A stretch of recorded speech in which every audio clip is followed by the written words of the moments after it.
우리 지난 주일날 말씀처럼 역대하는 이제 솔로몬이 예배를 드리는 장면으로 시작된다라고 말했습니다.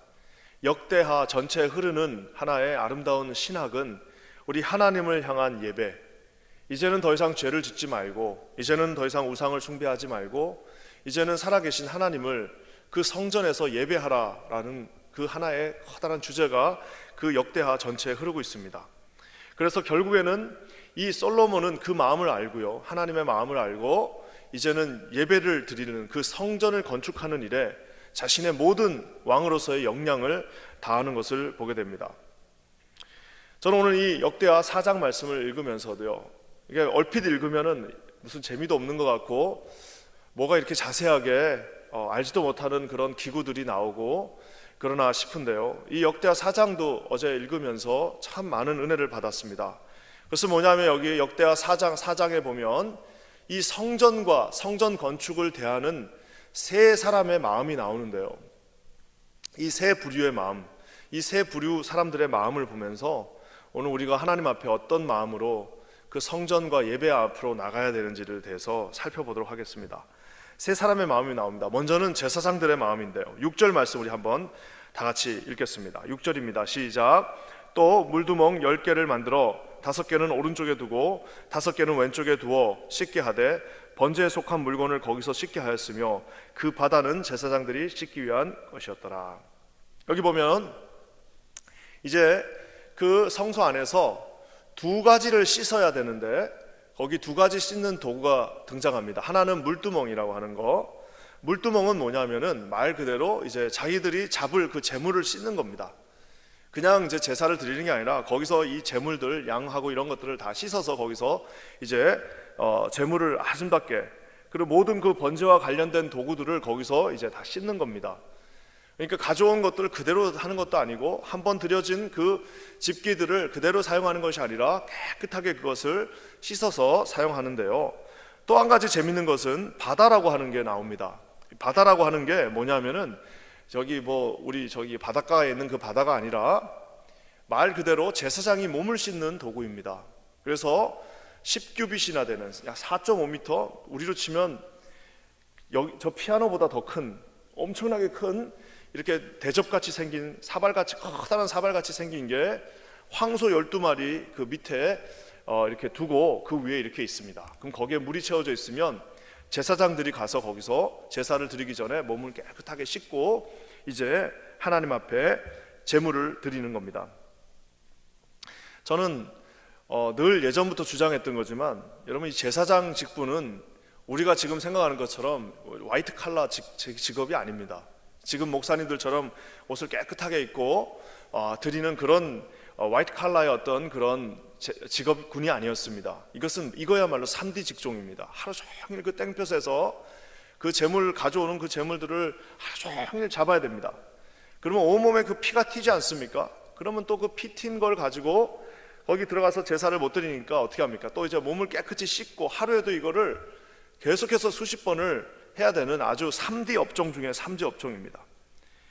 보통 이렇게 어디 나가서 이렇게 육체 노동을 하면은 생기는 마음이 있습니다. 그건 뭐냐면은 그냥 좀 어차피 지저분해질 거 좀 대충 하면 안 되나라는 마음이 생깁니다.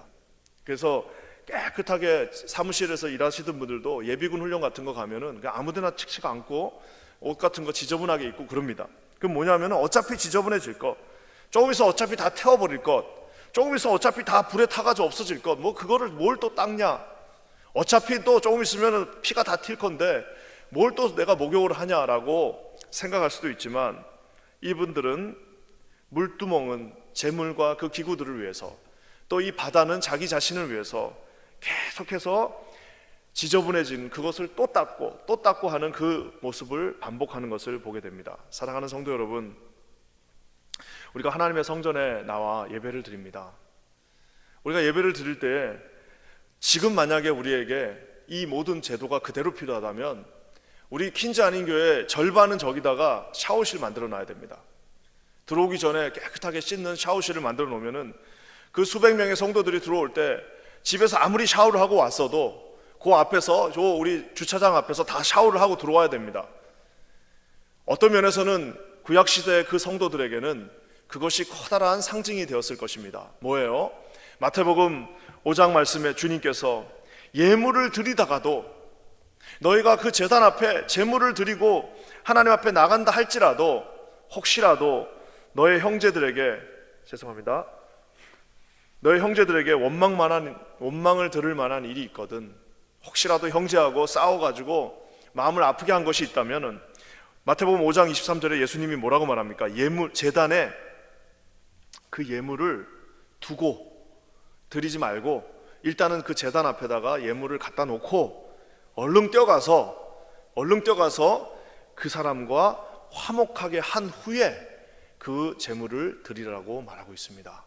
이 말은 우리 예수님께서 이제 샤워할 필요는 없지만 제물을 드리고 예배를 드릴 때에 네 마음이 정돈되기를 원한다라고 우리에게 말씀하고 계시는 것입니다. 저는 기도하기는 아론의 제사는 받으셨지만 카인의 제사를 주님이 받지 않으셨습니다. 제사 제물이 무슨 하나는 곡식이고 하나는 식물이 그래서 받고 안 받고가 문제가 아니라 그 제사를 드린 카인의 마음은 제사를 드릴 수 없는 마음이었기 때문입니다. 저는 기도하기는 오늘 이 제사장들의 마음처럼 매일 하는 그 똑같은 일이지만 매일 하는 그 순간에 자기 자신과 자기가 드릴 제물을 깨끗하게 씻어서 주님 앞에 나오는 그 마음으로 저와 여러분들이 하나님 앞에 오늘도 이 성전에 예배당에 서시기를 주님의 이름으로 간절히 축원합니다. 거룩한 순종을 주님 앞에 드리고 싶은 마음입니다. 그 제사장들의 마음이 오늘 이 역대하 4장에 흐르고 있습니다. 이 마음이 저와 여러분의 마음이 되시기를 우리 주님의 이름으로 간절히 축원합니다. 오늘도 이 예배가 마치시면 혹시라도 마음에 꺼림직한 것이 있거나 혹시라도 마음을 편안하게 못하는 것이 있다면 하나님 앞에 회개하시고 주님 앞에 사과하시고 또 그 사람에게도 사과하시는 저와 여러분 되시기를 주님의 이름으로 간절히 축원합니다. 그러면서 또 여기 또 한 사람이 등장하는데요, 그것은 후람이라고 하는 이방인 직공, 즉 우리로 치면 테크니션, 기술자입니다. 우리 11절 말씀 한번 다 같이 읽겠습니다. 11절입니다. 시작. 후람이 또 솥과 부삽과 대접을 만들었더라. 이와 같이 후람이 솔로몬 왕을 위하여 하나님의 성전에서 할 일을 마쳤으니. 역대하에는 후람이 2명 등장합니다. 하나는 두로의 왕이었던 후람이 있고요, 또 하나는 이제 오늘 이 후람 왕이 보낸 기술자입니다. 최고 기술자, 당시 이 최고 기술자 후람이 있습니다. 자, 이 후람은 누구냐? 나중에 우리가 읽다 보면 2장에 이 후람 왕 시돈 왕 후람이 그렇게 말합니다. 내가 이제 사람을 보내겠다. 당신에게 사람을 보내는데 이 사람 누구냐? 아버지는 두로인, 그러니까 이방인이었던 두로 사람입니다. 그리고 어머니는 단지파 여자였어요. 자, 그러니까 결국에는 이제 혼혈입니다. 혼혈.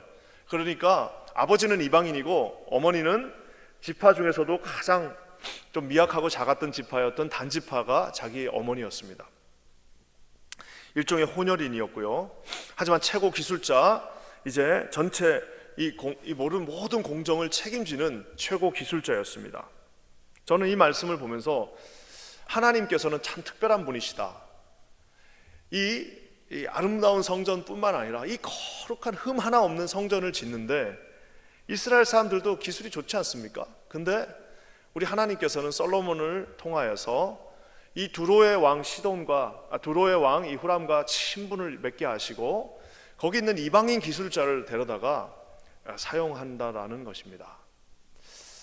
어떤 면에서는 우리 퀸자니 교회도 그런 역사가 있지 않습니까? 이 교회를 지을 때 한국인 기술자가 아니라 여기 미국에서 교회를 많이 지으신 아주 저명한 분이 이 교회를 지었습니다. 그것처럼 이제 그거하고는 비교도 되지 않습니다. 왜냐하면 이것은 가장 중요한, 우리로 치면 이렇게 생각하시면 됩니다. 우리 독립기념관을 만드는데 지금도 저기 이제 천안 그 위에 있는 그 독립기념관을 만드는데 일본 기술자를 데려다가 사용했다라는 거하고 또 비슷하다고 생각하면 되십니다. 그렇게 뭐라고 할까요? 이방인하고 결혼도 하지 말고 이방인하고 뭘 사귀지도 말라고 그러는데 그보다도 더 중요한 하나님의 성전을 짓는데 이방의 왕이었던 후람 왕, 그리고 그 기술자였던 후람을 통하여서 그들의 헌신을 통해서 하나님께서는 이 성전을 완공해 가신다는 사실입니다. 제가 볼 때는 이미 그때부터 하나님의 마음은 처음부터 그러셨던 것처럼 이스라엘 민족 한 민족뿐만 아니라 온 인류를 향한 하나님의 원대한 뜻이 계셨다고 저는 믿습니다. 중요한 것은 여러분, 하나님의 일은 족보로 하는 것이 아닙니다. 하나님의 일은 족보로 하는 것이 아니라 헌신으로 한다는 사실을 여러분 오늘 이 말씀을 통해 볼 수 있습니다. 저는 이 구절이 참 좋습니다. 11절 말씀에 보면 후람이 또 솥과 부삽과 대접을 만들었고요, 이와 같이 후람이 솔로몬 왕을 위하여, 곧 하나님을 위하여 하나님의 성전에서 할 일을 마쳤다라고 얘기하고 있습니다. 하나님의 성전에서 할 모든 일들을 다 finished, 끝냈다라고 오늘 말하고 있습니다. 마치 이 말씀은 연상되는 것이 디모데후서 4장에 바울이 자신의 모든 인생을, 모든 선교 역정을 마치면서 나는 선한 싸움을 싸웠고 나는 달려갈 길을 마쳤고 나는 믿음을 지켰다라고 말한 그 마지막 유언의 말씀처럼, 마지막 유언적 고백의 말씀처럼 마치 후람이라고 하는 이방인이 하나님의 성전에서 하나님께서 보여주신 모든 것들, 하나님이 명령하신 모든 것들을 내가 다 완벽하게 주님의 뜻에 맞춰 하나님이 기뻐하시는 대로 하나도 아낌없이 다 완수했다라고 오늘 이방 사람 후람이 오늘 고백하고 있습니다. 사랑하는 성도 여러분,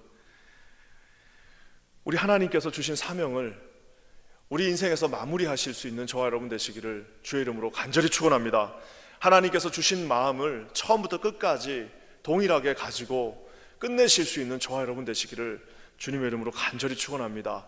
하나님 앞에서 시작은 그냥 뭘 다 할 것처럼 해놓고 시작할 때는 정말 거창하게 했지만 뒤에 갈수록 힘을 잃어버리고 나이를 먹을수록 세상과 타협하고 어떻게 보면은 직분을 얻어갈수록 더 겸손하지 못하고 불미스럽고 후배들이 봤을 때도 인상을 찌푸리게 하고 하나님의 성전에 도움이 되지 않고 하나님의 사역에 오히려 방해가 되는 그런 안타까운 인생이 아니라 첫 시작부터 마무리하는 그 순간까지, 마무리일까지도 최고의 정성을 다하여서 여러분의 삶이 은퇴되어지는 것이 아니라 사명을 완수하시기를 주님의 이름으로 간절히 축원합니다.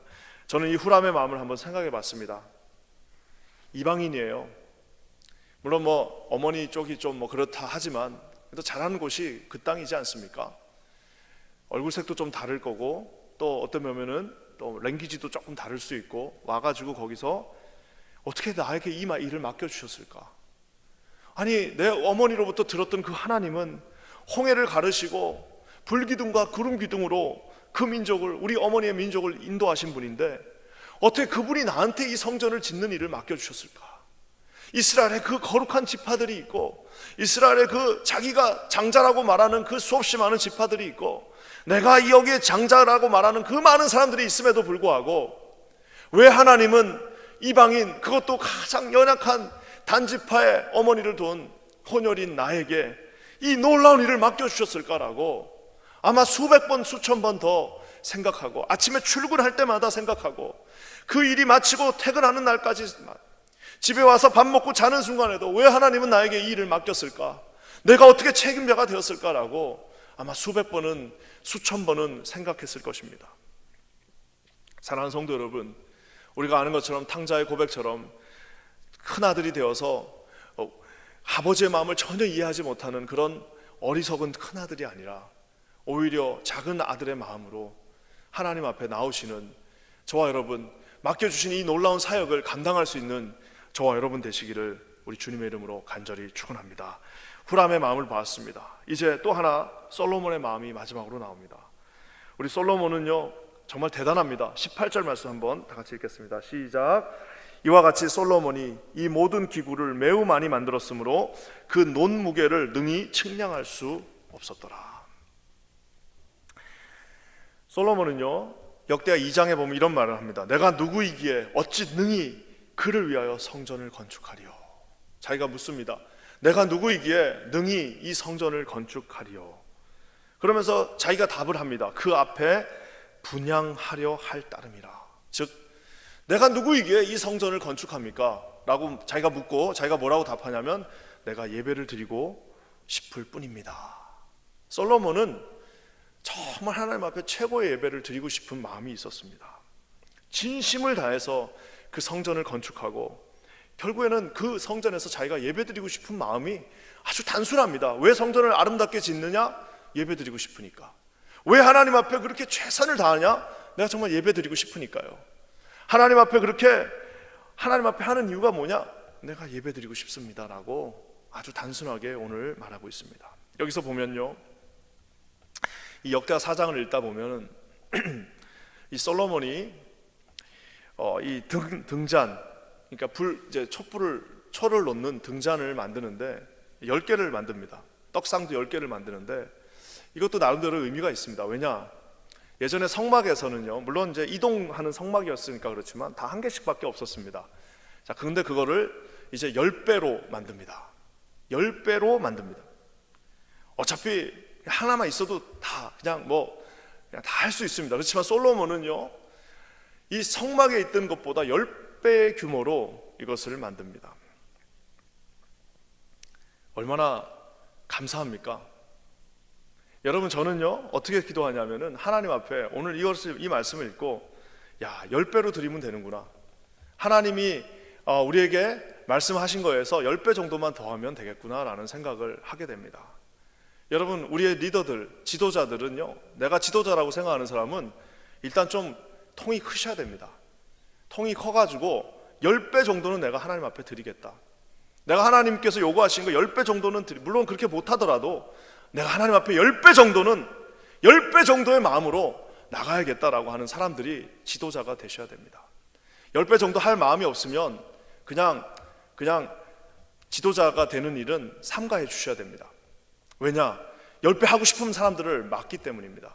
10배 정도 하고 싶은 사람만 하나님 앞에 리더로 설 때에 그 공동체가 힘을 얻어서 10배 이상의 미니스트리를 감당할 수 있다는 겁니다. 10배 이상 할 자신이 없는 사람들은 그냥 뒤에서 좀 함께 서포트하면서 따라와야 되는데, 뭔가를 결정하고 그 일을 감당할 사람들은 10배 정도의 헌신을 할 수 있는 사람들이 서야 된다는 사실입니다. 만약에 솔로몬이 쫀쫀해가지고, 솔로몬이 아주 그냥 째째해가지고, 거기서 한 개였으니까 나도 한 개만 만들면 되겠지, 한 개였으니까 2개만 만들자라고 했으면은 여러분, 그 성전이 얼마나 어두침침하고 그냥 그랬겠습니까? 10배 정도 해야지 거기가 환하게 빛이 나게 된다는 사실입니다. 우리가 아는 것처럼 이 이사야의 예언이 또 있지 않습니까? 일어나라, 빛을 발하라. 이는 내 빛이 이를 얻고 여호와의 영광이 내 위에 임하였도다. 이사야 선지자가 60장에서 말씀한 그 예언, 결국에는 그 빛 대신 예수 그리스도가, 성전 대신 예수 그리스도가 이 땅에 오심으로 이제 더 이상 이 초를 놓는 초대 잔은 사라졌습니다. 필요가 없습니다. 이제는 하나님께서 그 빛을 우리에게 비추시며 우리에게도 이러한 빛을 비추라고 말하고 있습니다. 저는 기도하기는 우리 케인즈 한인 교회가 하나님께서 주신 그 빛을 10배 이상 비출 수 있는 놀라운 교회가 되기를 우리 주님의 이름으로 간절히 축원합니다. 하나님을 향한 성전을 대하는 3가지의 마음을 오늘 살펴보았습니다. 제사장들은 어떻게 해서든지 자기 몸과 자기가 드리는 그 제사를 깨끗하게, 거룩하게, 성결하게 드리고 싶은 마음으로 그곳에 섰습니다. 이방인 후람은 하나님 앞에 맡겨준 그 사명을 묵묵하게 끝까지 충성하면서 마무리하는 그 마음으로, 최선을 다하는 마음으로 그 앞에 섰습니다. 솔로몬은 시키지도 않았는데 하나님께서 주신 그 은혜의 놀라와 10배를 드리는 마음, 10배의 마음. 그래서 나중에 뭐라고 말합니까? 여기에 매우 많이, 솔로몬이 그 모든 기구를 매우 많이 만들었으므로 그 논 무게를 능히 측량할 수 없었더라. 그 놋의 무게, 그 쇠의 무게, 그 금의 무게를 능히 측량할 수 없었더라. 왜? 너무 많이 만들어가지고 그 묻의 무게를 도저히 측량을, 가늠을 할 수 없을 정도였다라고 말하고 있습니다. 아주 현실적인 생각을 하나 하게 됩니다. 그건 뭐냐? 여러분, 항상 없어가지고 조금 만들고 끝내는 인생을 살고 싶으십니까? 아니면 하나님께서 많이 주셔가지고 그것을 아름답게 최선을 다해서 많이 하나님 앞에 드리는 그런 인생을 살고 싶으십니까? 저는 저와 여러분들이 이 새벽에 결단하시고 난 하나님 앞에 10배로 계획하시고 하나님의 마음에 10배로 나는 흡족한 인생을 살겠다라고 여러분의 꿈을 크게 가지시고 그 비전 앞에서 하나님, 내가 비록 이 세상에서 어떤 인생이 될지는 모르지만 내 하나님 앞에서는 기도의 사람, 하나님 앞에 헌신의 사람, 하나님 앞에 아름답게 10배로 나아가는 그 인생이 되겠습니다라고 여러분 다짐하시고 기도하시고 하나님 앞에 나아가시는 저와 여러분 되시기를 우리 주님의 이름으로 간절히 축원합니다. 하나님의 은혜가 우리 켄자하는교회 공동체에 충만하게 흐르기를 주의 이름으로 간절히 축원합니다. 오늘 나가시면서 기도하십시오. 하나님, 10배로 받아서 10배로 주님 앞에 100배로 1000배로 하나님 앞에 드리는 거룩한 인생 되게 하여 주시옵소서. 여러분 그 마음을 주시옵소서. 혹시나 우리 킨자하는교회가 그런 마음으로 10배를 드리는 인생 되게 하여 주시옵소서. 여러분 이렇게 나아가시는 저와 여러분 되시기를 우리 주님의 이름으로 간절히 축원합니다. 우리 다 같이 기도하겠습니다. 하나님 감사합니다. 오늘도 주신 말씀 가운데 순종하며 나갑니다. 10배로 하나님 앞에, 거룩함으로 하나님 앞에, 마지막까지 최선을 다함으로 하나님 앞에 서는 거룩한 인생들, 성전을 대하는 마음 되게 하여 주시옵소서. 주께 영광 돌리고 감사드리며 예수님의 이름으로 간절히 기도합니다. 아멘.